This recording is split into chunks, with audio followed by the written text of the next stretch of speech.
We are on a tight schedule, so I'm going to move quickly next to Donald Black Jr., who is no stranger to OU. So, Donald, take it over. Thank you. All right, let me get my microphone on unmute. Okay, let me go ahead and let me get started. Um, I want to say hello to everybody and thanks for having me. I love sharing my work. I love sharing what I'm doing. I'm always on the computer. I've probably been glued to a computer since I was about 13.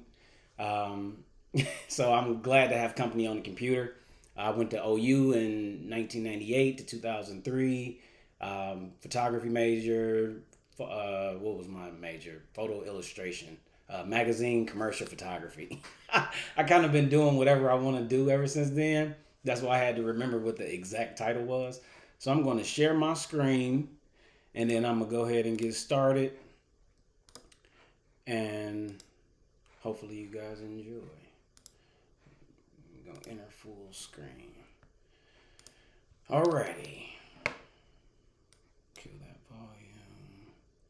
So I got some video clips, and I'm just gonna kind of play them and just kind of talk. So I'm in Cleveland, Ohio now. I was born and raised in Cleveland. I got the Cleveland School of the Arts in the fourth grade, so I kind of was formally trained in the gallery world of pictures on the wall and um, honestly, pictures on the wall, a lot of white people, not a whole lot of black folks, a lot of conversations about the community, but nobody really asking the question of what community, right? So ultimately, for me, recognizing that no one was really having a conversation all the time about what community that they were speaking of or representing, what it did is it gave me a better idea of, at the very least, what community I cared to share my work with, primarily because the black community, especially the black folks directly around me, have been encouraging me to continue the creative artistic journey my entire life. Um, it took me a long time to recognize that. I kind of was hearing very loudly blaring in my ear, what white people were saying about me and my work, and me taking it personal because my work is images of black folks, specifically a lot of people that I know. I can remember being at OU and my work being taken out of the student show at the time I was there, which was something that I had a very, very hard time with at the time. I'm fine with it now. I've been kicked out of other shows. I realized that the truth isn't really what people are always looking to hear. And the artistic journey for Donald has very much been the journey and trip about self and truth. So what I did is I started, saying, okay, well, the galleries aren't really showing the work. They're telling me that, people don't really collect pain, or their customers are looking for a specific type of image. And I kind of understood what all that code language was about.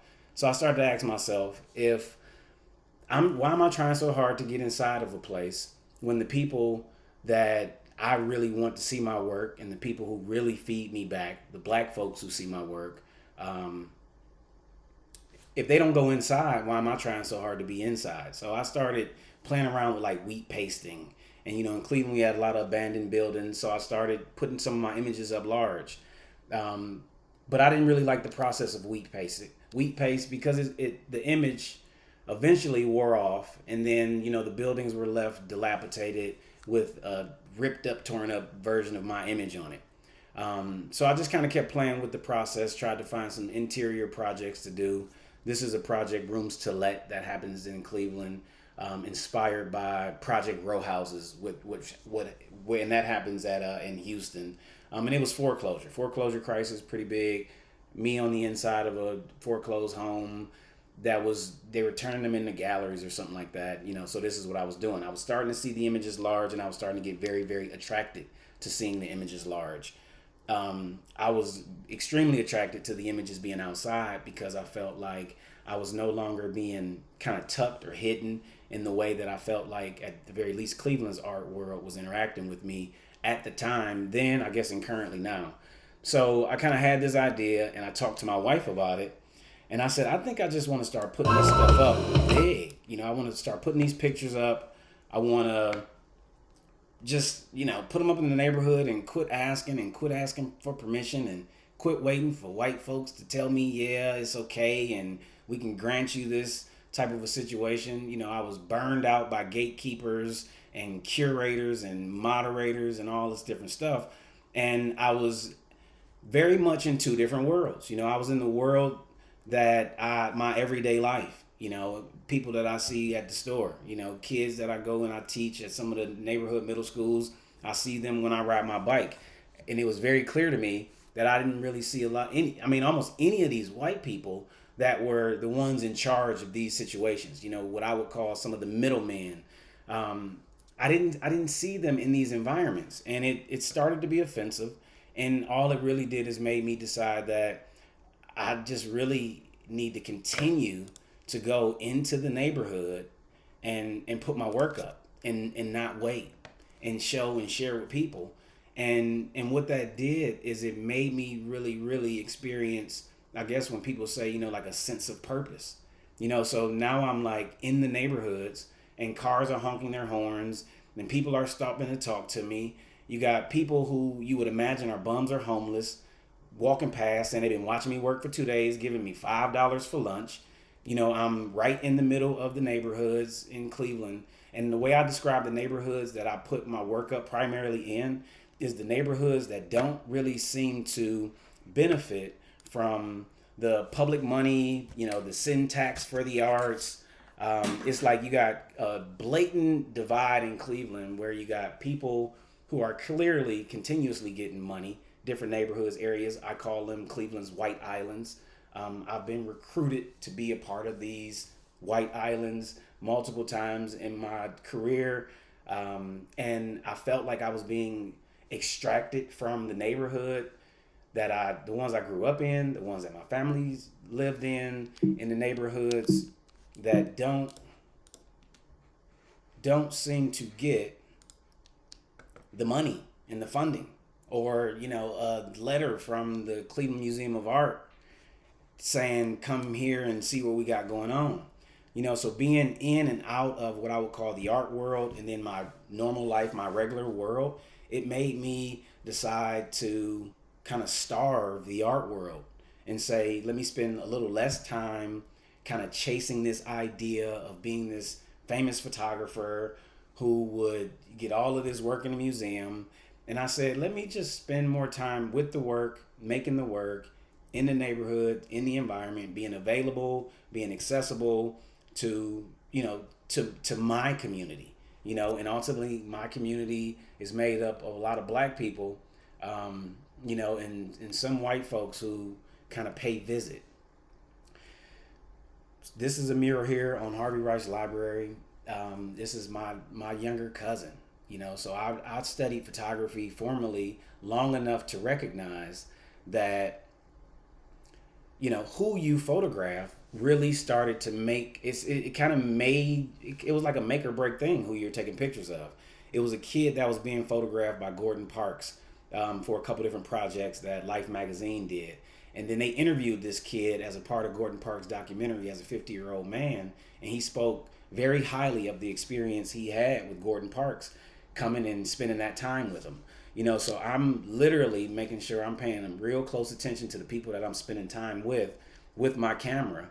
Ultimately, my environment taught me, and it taught the people around me, that I'm like, one of the people that could make it out, and that was back when I thought that out was a place. And the reality is I was living in New York and I was really feeling like, what's the point of being able to do this thing that I know how to do visually and make art and be here by myself, and the people that I love and the people who love me, the people who support me, the people who have been watching the work since I was a child, they can't experience it.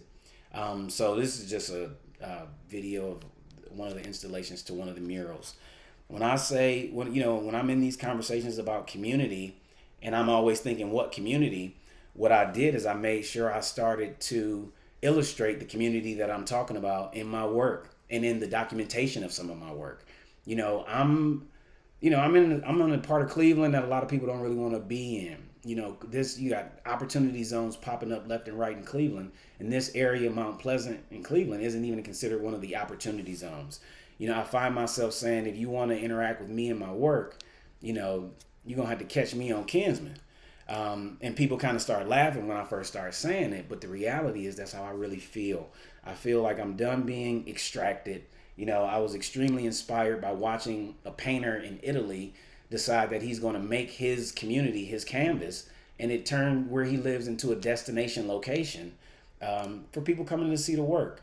In my mind, I'm always walking around wondering, if I was a child right now in Cleveland, Ohio, and I was kind of just looking, what do I have to see? I noticed that a lot of the abandoned buildings and a lot of the blank walls didn't really have imagery on them. I started to notice that as a child, as I traveled from the far southeast side to one of Cleveland's biggest White Islands, University Circle, starting at the age of 9 years old. I recognized that development didn't really seem to happen until you got close to Buckeye near Shaker, if you're familiar with Cleveland. So I spend a lot of time going around finding places to put the work. I get commissioned ever so often to put artwork predominantly in Black neighborhoods. And I really enjoy what I'm doing. I've really found a sense of purpose for what I'm doing. To be an artist in the community, I realize that the memorial is a huge responsibility that is given and shared to, at the very least, the visual artists. This is a cousin of mine who passed away about a little more than a year ago. And I put this on the corner of the store where he hung out since the moment he was a child. And this is where he kind of got in trouble, and hanging out in front of this corner store. And in him passing, I felt the need on his birthday, on his 40th birthday, actually his 41st birthday, to put an image of him that I photographed up right smack dead in the neighborhood, in a place that some people would argue nobody cares about, and make sure that the experience make sure that everybody is experiencing art, right? At the very least, the community that I'm from, that I'm currently a part of, is experiencing art, a different way, something different, communicating to them, speaking to them on internal levels. Mount Pleasant, Cleveland, people around me, it's an extreme constant closeness to death.